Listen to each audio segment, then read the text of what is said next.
hein, donc, et qui fait ça aussi très bien. Et voilà.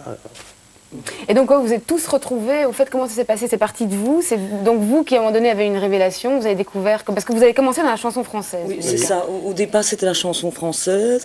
Et puis, c'est vrai que parmi les sœurs, bon, il y a d'abord la sœur aînée qui était très attirée par le reggae, la musique africaine. Et bon, c'est vrai que... Donc, cette famille, quoi. De famille, enfin, on suit toujours un petit peu. Et chacun évolue de son côté, mais...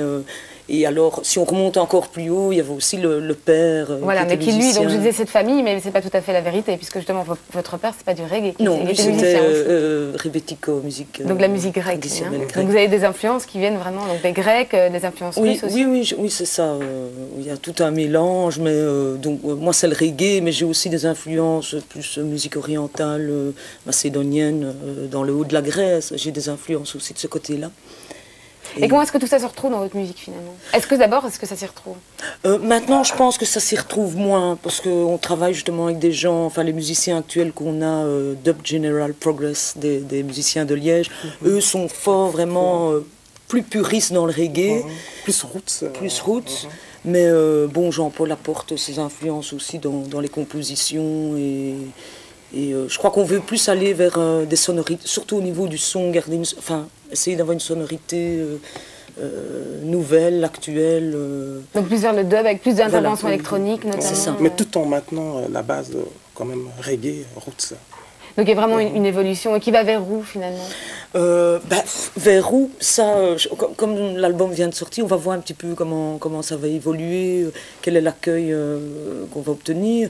Mais jusqu'à présent, les avis sont quand même fort positifs en disant tiens, c'est nouveau, c'est étonnant. Puis je crois que sur cet album, il y en a un peu pour tous les goûts aussi. Comme j'ai dit tout à l'heure, plus dub, plus roots. Et puis les lives apportent encore un plus, quoi. Oui, donc parce qu'il faut préciser que sur cet album, donc, il y a 3 bonus, c'est ça? Oui, c'est ça. Avec des versions dub et alors un live. C'est ça. En fait, les bonus sont une collaboration avec un musicien de Amsterdam, dub creator, donc faiseur de dub, qui est très connu en Hollande. Et le contact s'est fait via Internet. Et donc, on a pu concrétiser cette collaboration qui, pour nous, est vraiment très intéressante, quoi, parce que lui, il a sa diffusion un peu partout, il touche plusieurs scènes, notamment la scène électronique, dub, mais aussi les amateurs de reggae, donc ça ouvre un peu plusieurs portes. Plusieurs portes. Eh bien, on va revenir sur le reggae bientôt tout à l'heure. Hein. Maintenant, on va aussi parler un petit peu d'exotisme, hein, tout en restant à Bruxelles. Hein. Le reggae est une musique qui nous vient de la Jamaïque. Only for music. Allez-y.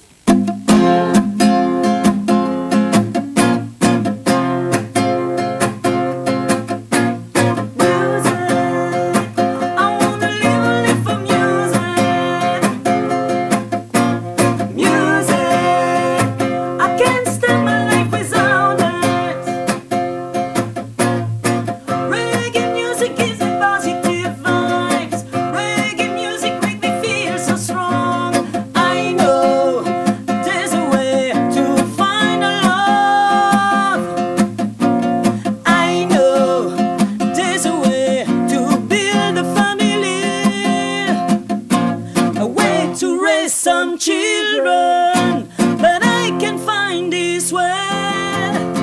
Music, I wanna live only for music. Music, I can't stand my life without it. Music. Eh bien. Bravo. Merci. Donc voilà un avant-goût de ce que vous ferez sur scène dans 2 jours au Warkapoen. Alors, ce qu'il faut dire aussi, c'est que Mika, c'est presque une entreprise familiale, en fait. Mais oui, je pense que...